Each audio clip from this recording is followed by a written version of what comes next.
Hi, I'm Ali Words, and this is Last Unrifled Yaw. Last Unrifled Yaw is a podcast where we have conversations about video art, experimental music, avant garde literature, performance art, and the occult. If you or someone you know would like to be on Last Unrifled Yaw, please get in touch. This time on Last Unrifled Yaw, we have Jaycee, also known as TheSiliconeFlower. She makes these interesting, almost abstract horror short films that are dreamlike and deal with themes of addiction, trauma, God, um, and they've just got a really interesting, creepy horror vibe that stays in the realm of nightmare without becoming explicit about what's happening. But they all seem to tie in potentially into this so far incomplete, epic, abstract film that I hope I'll get to see in full one day. So if that sounds like your thing, stay tuned. Hello, everyone. This is Last Unrifled Yaw. I'm Ali Words, and this is Jaycee. Could you tell us a little bit about yourself, Jaycee? I am a 20-year-old female content creator. I own the channel TheSiliconeFlower on YouTube, and I generally make art around horror, abstract, dream kind of content. I intend for a lot of my content to feel like a dream itself, uh, and I base a lot of my content around God, addiction, death, and the human subconscious. That was really cool.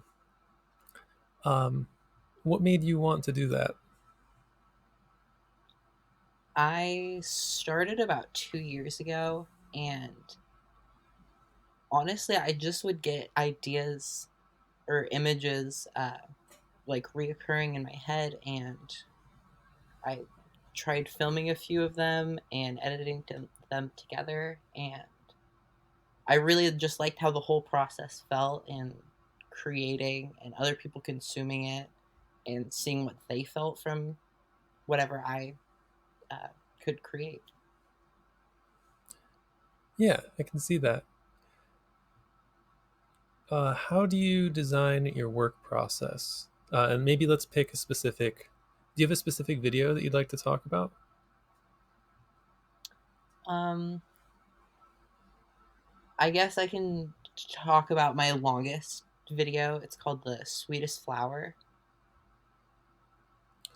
It's about 23 minutes long. Oh, I don't think I saw that one. Is that on YouTube? Yeah, Okay. So it's oh, go ahead. what's just the basic premise behind the sweetest flower? Um, it is set in kind of a reality where you can't tell really. It blinds the line between if you can interpret it as real life or a dream or hallucination, and it um, kind of follows a girl over the course of 3 days, slowly declining in a mental state and going about weird daily habits or rituals, and how that eventually uh, is interpreted in her mind from an uh, kind of a third person perspective that shows what is also going through in her mind. What kinds of things are going through her mind?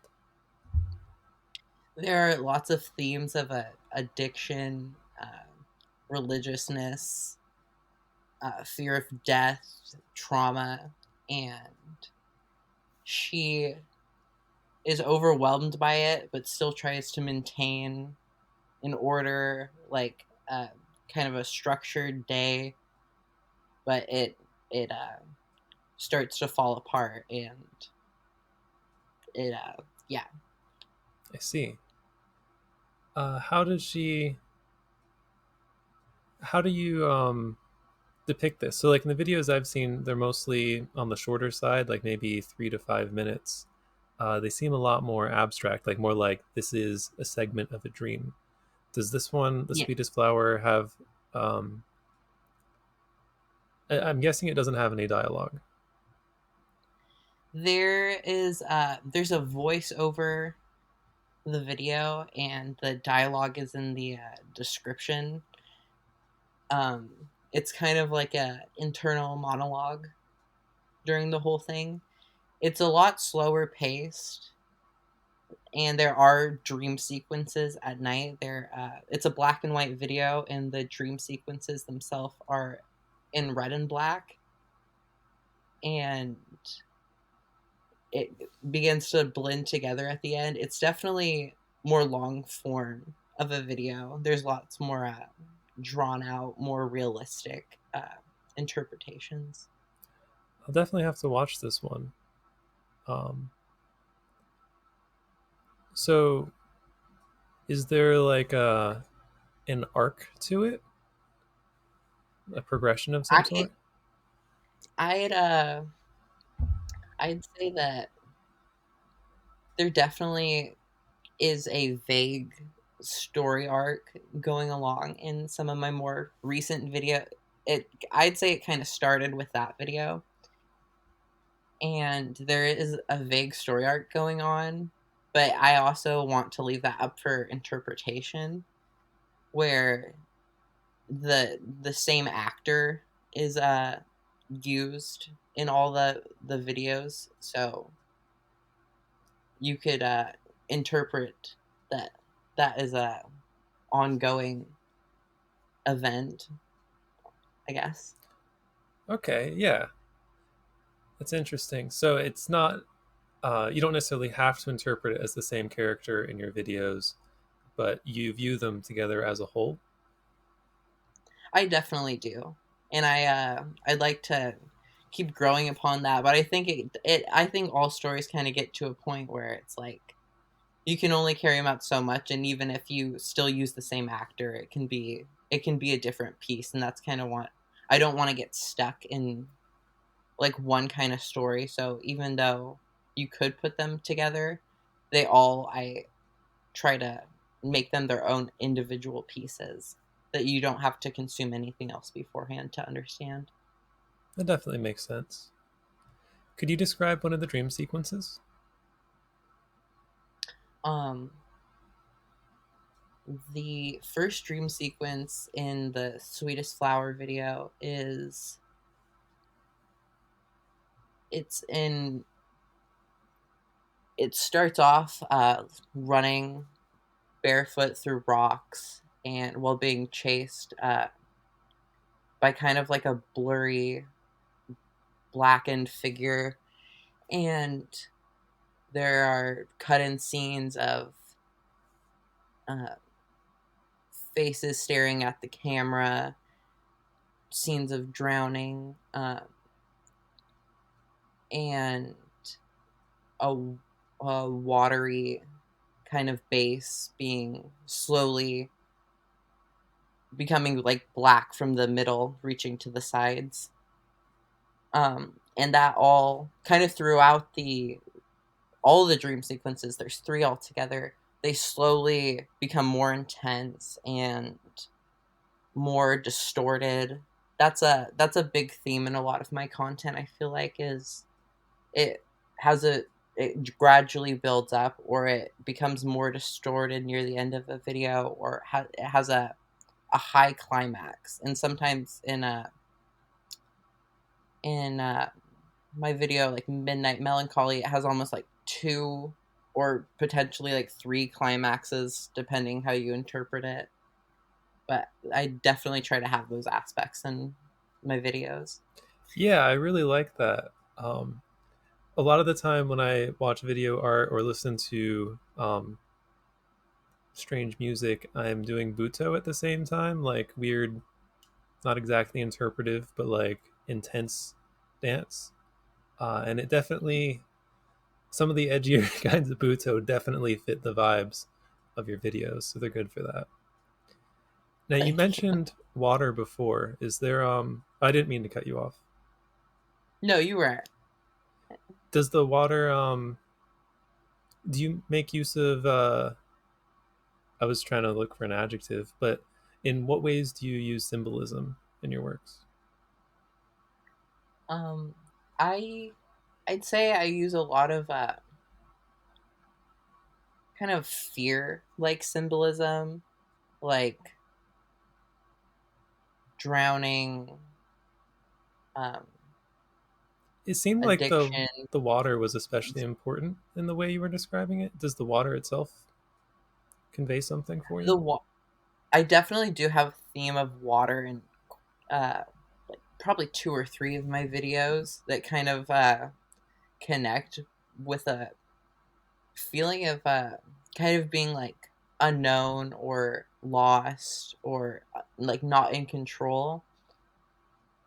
And the scenes of drowning depicted in my videos are really like a more of a symbol of like being overcome with emotion or grief or trauma, and um, being feeling trapped by that but still trying to fight through it. Yeah, I can definitely see that. Hmm.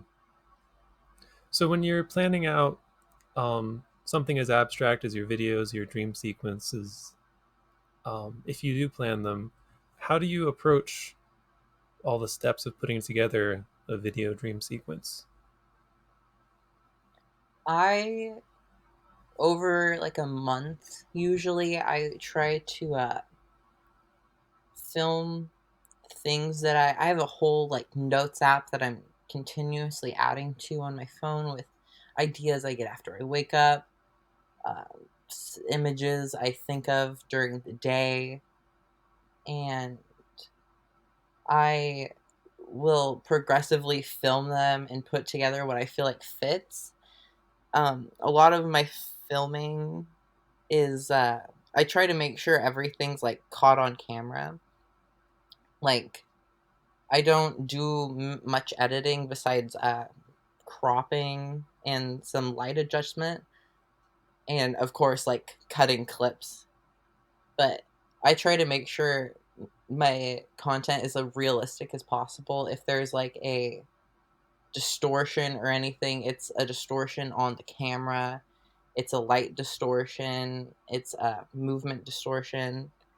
I try to make sure everything feels very real in that aspect. And um, editing together is probably the definitely the longest process, just because it's trying to get clips to fit together to create a feeling, because you can move clips around and stuff and sometimes they don't click and it feels clunky, and I try to kind of make a flow even though it can feel choppy. It still has like a consistent flow throughout the video. What are some ways And then that. I Oh, keep going. oh, oh I was gonna say, in the audio kind of plays into that too. I base the audio around that too. So do you do the audio first or the editing the clips together, or maybe both at the same time? I do like filming, and then I try to film everything before I edit, and after I edit stuff down enough to where you can see a resemblance of what the video is going to look like when you're done, I begin to just I have a MIDI board that I use. I will find sounds on there, stuff that I like. I'll watch the video and play stuff on the recording software while I'm watching through. I use a lot of samples from other media, like other horror movies or songs that I feel like fit the vibe of the content that I'm making. And I will edit them down, distort them, change the pitches, and kind of make it drown out into a video where a lot of those sounds are overlapped, but it makes a sound that doesn't sound messy or anything. And then once you have the audio, you edit the clips more to fit the the audio, or Yeah, I okay. will. I kind of edit the clips together, and then the audio, and then I kind of do a little of both, and I'll just because sometimes I like timing of certain sounds with the clips, and it's just trying to line all that up. So it's kind of a mix at the end. Yeah, that makes sense. I've Earlier, oh, sorry. no, keep going. You can ramble as I've much as had you want. I haven't had the best recording software in my computer for quite a few of my videos, including the longest video. It was very clunky, where it was hard to watch back a lot of the footage that I made, or I had to export the whole thing in full to watch it with the audio, and I would take notes and like of timestamps of stuff that I'd want to change and stuff. It's definitely become a lot more easier with a better editing and computer software. For sure. Yeah, I've had to do things like that before. Um, Especially with things that are really effect intensive, like if they're a bunch of layers, like sometimes you just got to export it to see what you're even doing. But Yeah. so when you're putting all these clips together, how do you make them flow, or how do you what are some things that would clue you in that two clips would flow in together or would not flow together? I try to make clips that have like a similar, like, if two clips are slower, I'll kind of try to pair them together and maybe have some like fast clips cut in between there. And a lot of that is, after I film, I just cut anything that I think looks good, anything that makes me feel something. I clip that out, I edit out anything that I don't, and then I kind of start arranging those pieces in like a puzzle. And then if I don't like how it looks, I'll change it around. But So a lot of it's yeah, based on like how fast or slow the clip looks like it's moving. yeah, or like the like in I think Melancholy, Midnight Melancholy is a good representation of that, because it's there are bunches of clips that are like slower and more drawn out, and then it becomes like the scene kind of grows. There's the scene of all these toys and weird objects kind of placed together. Of there, I like to have like the contrast of light and dark kind of objects, like flowers next to bones, or like bugs crawling on like pretty kind of imagery. And it slowly begins to pick up, where I start cutting things together faster. More things start moving. Like there was footage of bugs and this crawling baby kind of. It was like this very old vintage crawling baby toy, and all that kind of starts moving together. And then I have all this distorted footage that I put together that kind of makes the whole scene look warpy.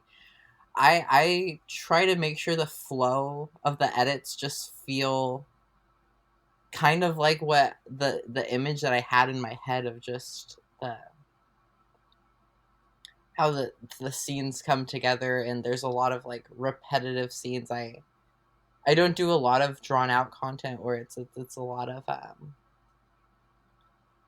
the same scenes that are expanding and growing in intensity, and they're just all cut together and random. Hmm. Yeah, I think that was the last one I watched, like with the baby doll crawling across like a lawn. There were some beetles and stuff. It's cool. Yeah. So how do you know when one of your videos is good? Like when it's what you're going for? I export almost all my videos up to like 20 times, just changing little things. I before I sit down and like post a video, I will always just watch it over and over again to make sure, oh, does that scene um like, do I need to cut that down a little bit? Could these be could these clips be faster? Is the lighting in this scene match the next scene, and there's not going to be too much of a contrast? And I really just go until I feel happy with it. I don't have a lot of outside commentary in my real life on content that I make, so it's really just till I feel satisfied that whatever I make is control, really just making a feeling that I'm trying to express in it. And if I don't feel like it's making that, sometimes I will just totally start over and delete the entire project I'm working on and start rearranging everything. I've done that probably 2 or 3 times with different videos. Yeah, I've done things like that too. Hmm. What kind of inspiration sources do you have? I am definitely heavily inspired by older metal music videos. I grew up listening to a lot of that kind of genre while I was younger, and a lot of the visual stuff in like old Tool music videos or anything like that. I'm very inspired by that. And kind of like more modern artists. I don't know if I'd say they're modern, but David Cho and Cecilia Conduit are two people that I feel extremely inspired by still. And when I started creating, I feel like they were a big push because they were just, they're very like creative pushing where they want anyone who's creative to just make like not feel held back or not make excuses to why you can't do it now. Just if you have a vision, if you have something, make it. And if you're proud of it and you enjoyed the making process and viewing it after, that's all that really matters. Yeah, for sure. I've also never heard of those two people, so now I'm pretty interested. Uh, could you spell the name of the first person for me? David David Cho, it's Choe. O.E. And the other person was Cecilia. Conduit, it's Conduit, I believe. Okay. Um, She made a lot more content in the 80s that I was really inspired by. what kind of stuff did she Um, do? she um, she made multiple short films that were really abstract, and they'd have these kind of obscure, upbeat voiceovers. Well, there was like darker stuff happening in the videos, and I really was inspired by that kind of contrast and the fast clip, the flash clipping in of scenes or flashbacks between like calm moments or drawn out scenes.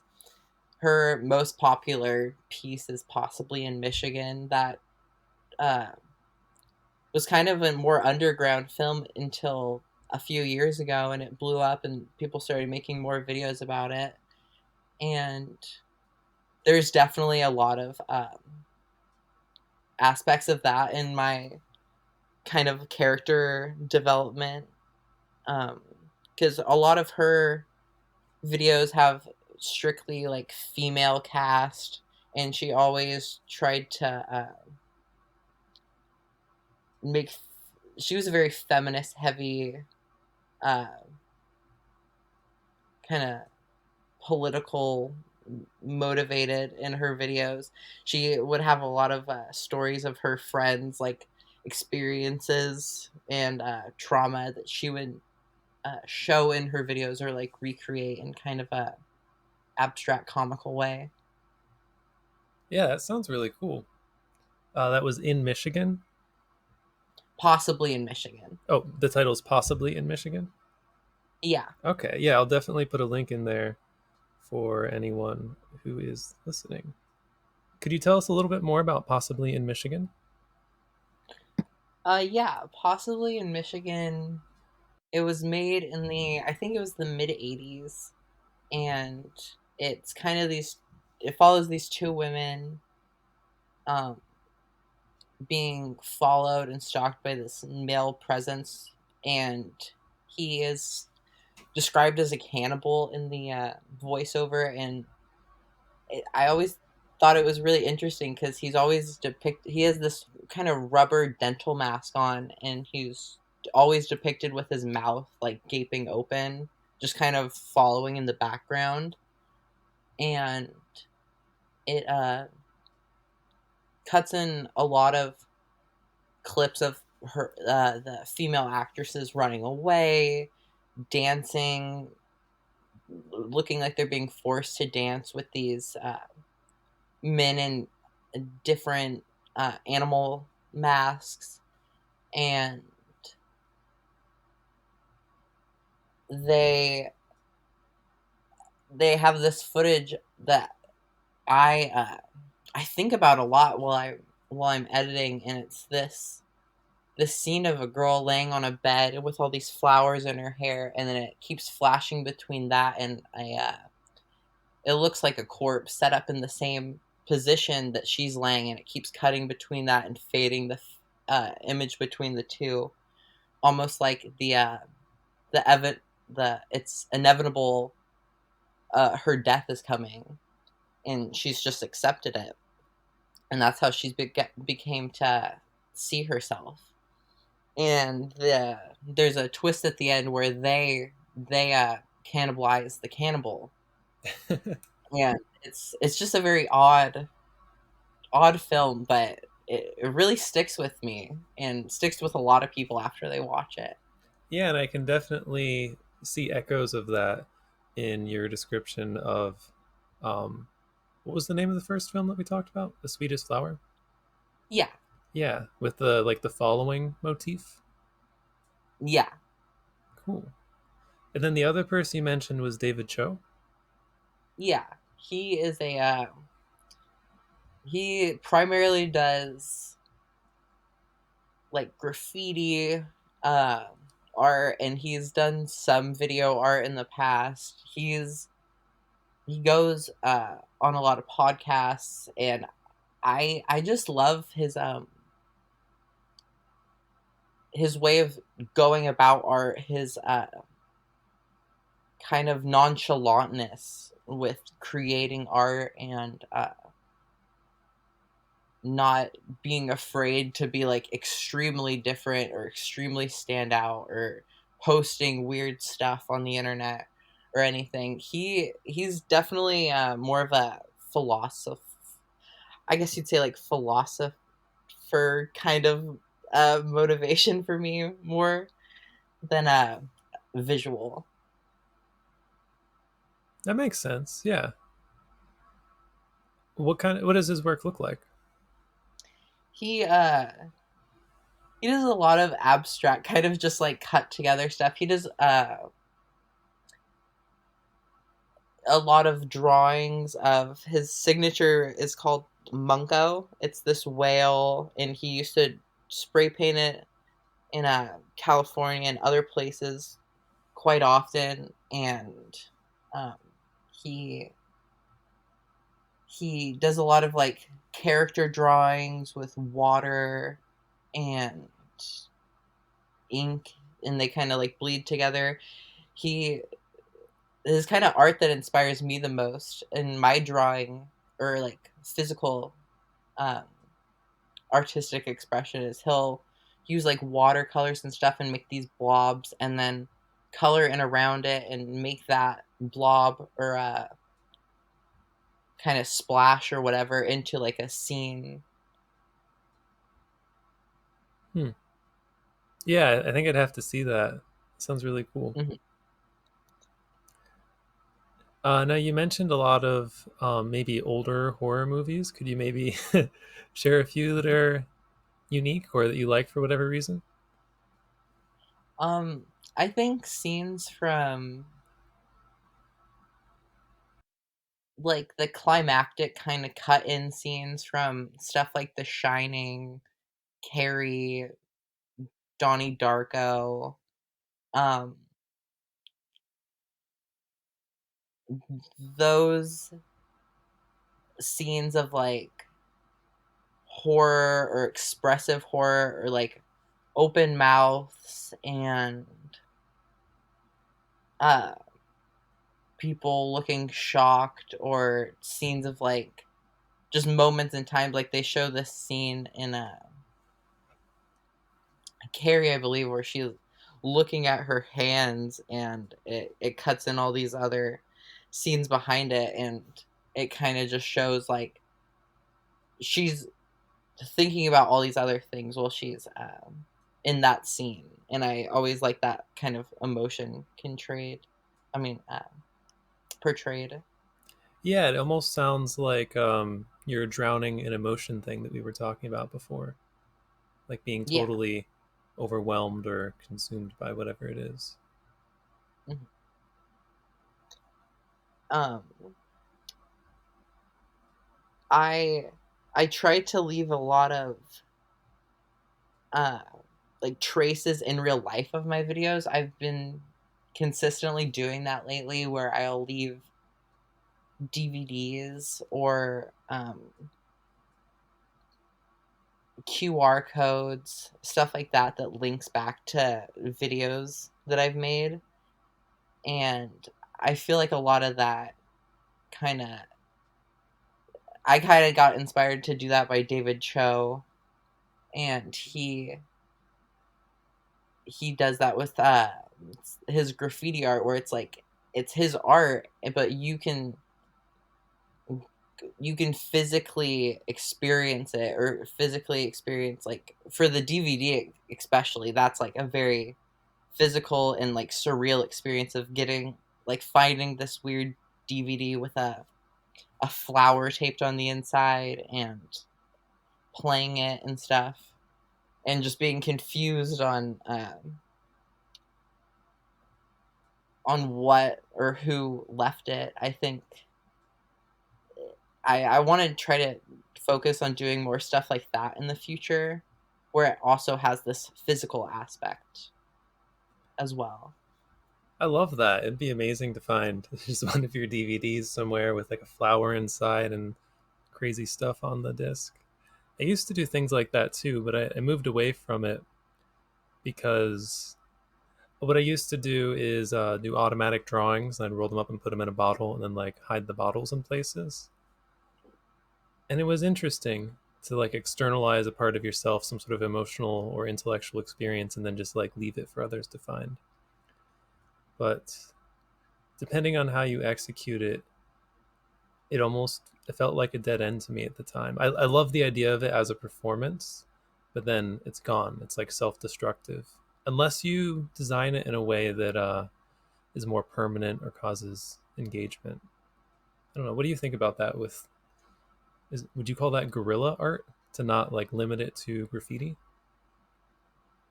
I guess so. I don't know what I describe that as. I think there's a lot of different ways to go about that, like leaving like mementos or something like that from a video with like a QR code attached to it or something. It is kind of it is kind of like a bittersweet thing because you are kind of letting something go that you're attached to, and you it's like your little creative baby, and you're kind of letting it go and just giving it to the world. It's a definitely a weird feeling, but it's a different way of getting art out there. I don't know why, but my mind just went to like I'm imagining for you that you make a specific video that somehow incorporates the experience of like randomly finding one of these DVDs. So then when someone finds it, they find the DVD or the QR code and they go watch the video, it like ties into their own experience of finding this strange object. That's really interesting. I definitely am gonna think about that in my future Yeah, feel videos. free to steal that. Anyone. I mean, that's generic enough that anyone could do that, right? For whatever their medium is. But I think Mhm. there's definitely stuff to play around with there. Hmm. Do you have any questions you'd like to ask, Um, or other topics or themes you'd like to go into? um, I guess a question for you I'd have is, um, what inspired you to start writing books and talking about these kind of aspects of art yourself? It's a good question. So I don't know what originally inspired me to first start writing. I guess so.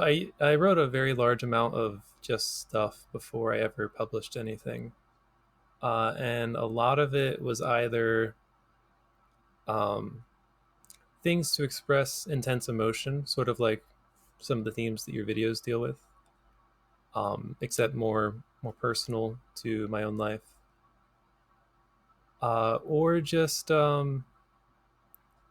theory about either occultism or especially avant-garde literature, like formal ideas about how to construct um, ways to use language or imagery. I had a few systems where you could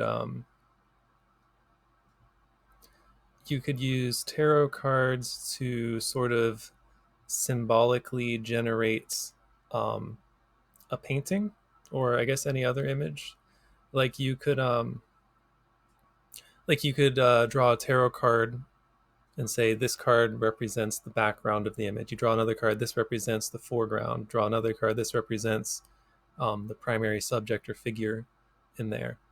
And if you do that, you end up you still have to do a lot of interpretive work yourself, but it was like a formalized way to use an existing symbol set to produce an image that would have multiple levels of meaning and symbolism.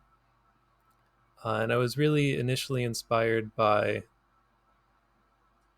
just strange books I found, like William S. Burroughs or The Song of Maldor, because I was reading into just like surrealism in general as a teenager. And I felt compelled to try to do things like that myself, but uh, not to just copy them. Because it might sound strange, but like surrealism is what, at least 100 years old now, right? Surrealism is old hat. So it was important to me to write things that had not been written. And in order to do that, you need to do a lot of philosophy in order to engage with the things that have already been written and find a very small gap or niche or something that you can at least add a little bit to. I like that. Do you think that kind of the surrealism and um that kind of avenue of art is kind of inspired by psychedelic experience in some way? Like some of your art visually is like fairly like psychedelic and could be, I don't know. I always see that kind of realm of creation more kind of like shamanistic and stuff, where it almost feels like that kind of experience when you consume it. Yeah, for sure. I do want to distinguish a little bit between, I guess, a few terms, but I agree with the essence of what you said, in that surrealism was originally about historically the original surrealists and like their research institute were seeking to find ways to contact the subconscious mind. And I don't really want to get into specifics about substances, but I did not have any substances, not even like alcohol or anything, until fairly, um, till like around 20. But I had been engaged with surrealism without any intoxicants beyond like caffeine, if you can call that an intoxicant, for I a number think you of can years. definitely Yeah, if you get high have enough, yeah. experiences like that even without psychedelics, or like thoughts like that, like through meditation or other things like that, where you kind of get start having thoughts or like visionary experiences in your head similar to that. Yeah, and then the link between that and psychedelics is that psychedelics also, whether you want them to or not, will show you at least parts of your subconscious mind, right? Psychedelic is mind manifesting. Um, so yes, my work definitely engages with those themes, but I don't really want it to be. I don't want to reduce it to a single technique or tool, because it's more about what those techniques or tools are getting at than it is the specific tools themselves.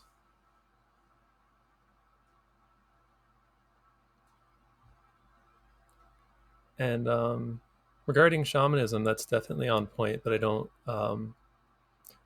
I wouldn't seriously use the term for myself for a bunch of reasons. Like I have not. I mean, I've read books about shamanism. I've never attempted to like study under an actual shaman or like actually practice a specific tradition beyond the stuff that I've made for myself. But those traditions do have a lot of really interesting tools involving music and dance and different kinds of trance states that build up intense emotional experiences that are useful. I definitely I definitely kind of view dreams as almost like a shamanistic experience itself, where your body's one place but your mind's totally somewhere else, and you're experiencing these things and everything, and then you come back to your body. And I feel like that is overlooked a lot by a lot of people, of like how crazy that is in itself. It's always just like blew my mind. And I feel like that's definitely why I'm so fascinated by it. Is because it taps into that subconscious, like you were saying. Yeah, for sure. Um, I'm not entirely certain why dreams are so overlooked as a tool. I think one of the biggest drawbacks they have is how difficult they are to remember for a lot of people. Or like I normally only remember some amount of my dreams leading up to when I woke up. Um, and I guess drugs can have that issue if you take a high dose. But also, dreams in their own strange way are mundane. Like everyone has them every night, even if they're the craziest thing a person's going to experience. Um, it's still just accepted as like, yeah, my body goes limp for 8 hours every 24 hours, and I hallucinate things based on my prior experiences. I don't know.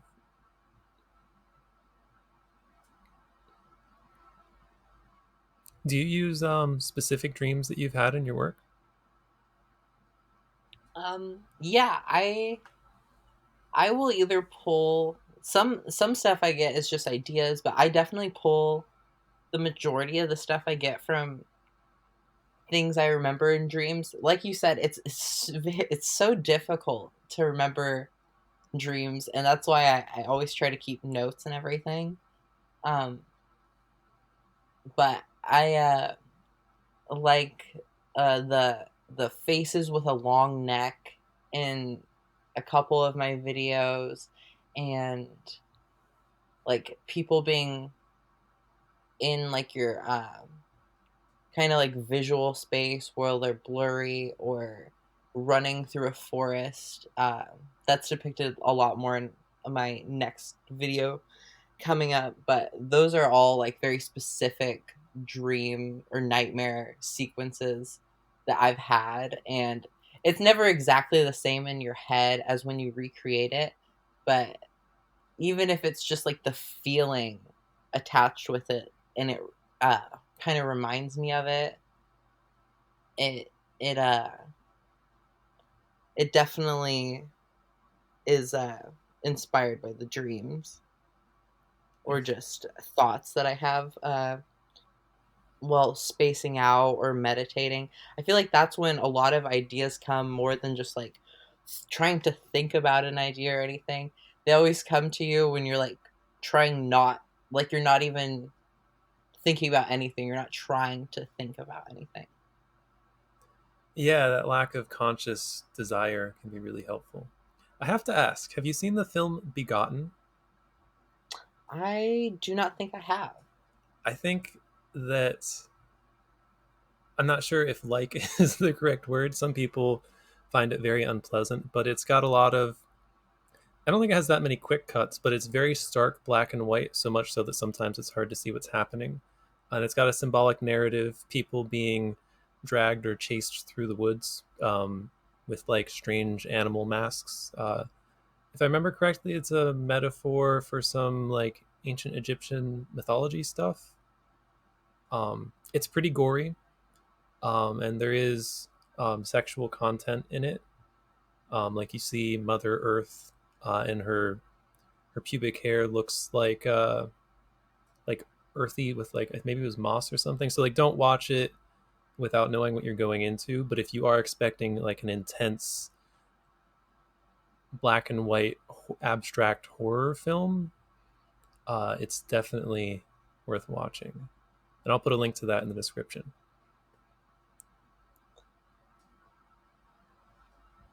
I liked what you said about it being like some scenes are almost like hard to see. I always was intrigued by that aspect of like filming when like there's distortions on the camera or distortions in this scene that it's not like a traditional kind of filming, but it creates such a different atmosphere to the scene. Yeah, definitely. Hmm.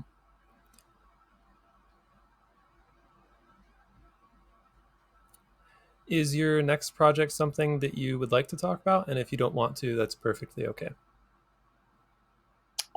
Yeah, I totally fine talking about it. I'm planning on having it out um mid June kind of area, and it's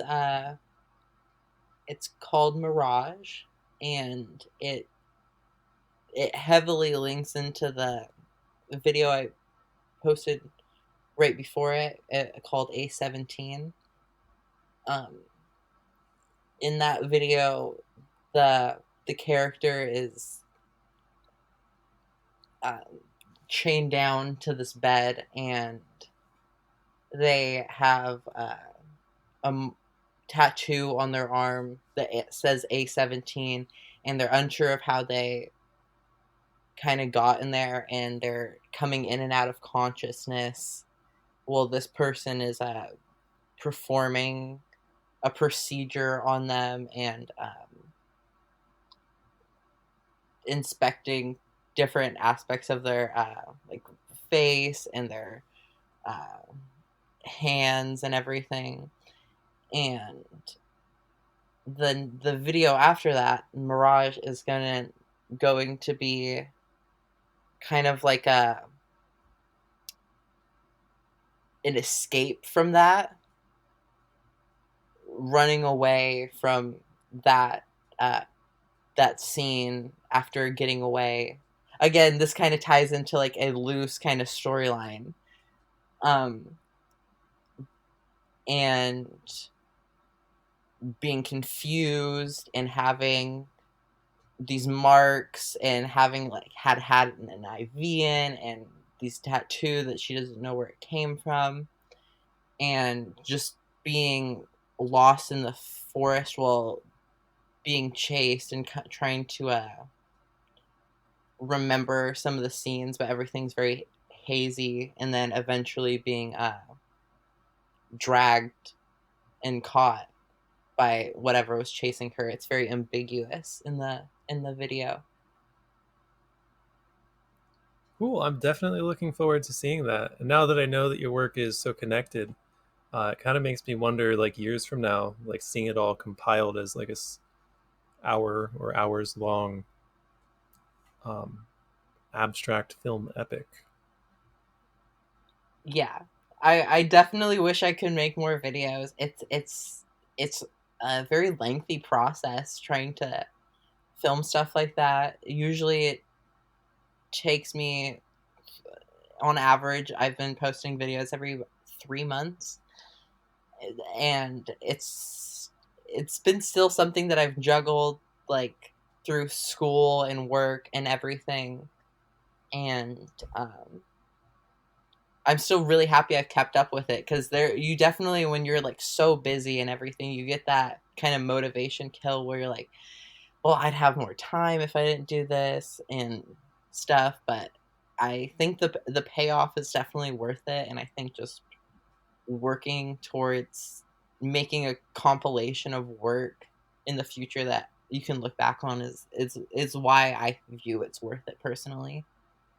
Yeah, there's definitely something personal that you can see about your development through work like that that you wouldn't have access to if you didn't put in the work. All right, as we are wrapping up, is there anything that you'd like to plug? Um, I would just say my YouTube channel, the Silicone Flower, and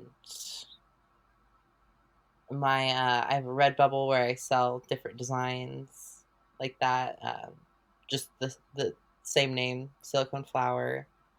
Um, and yeah, I my future ventures probably include something with music and stuff, and continuing to do visuals and everything. But yeah, All right, thank you, JC. It's been wonderful having you. thank you.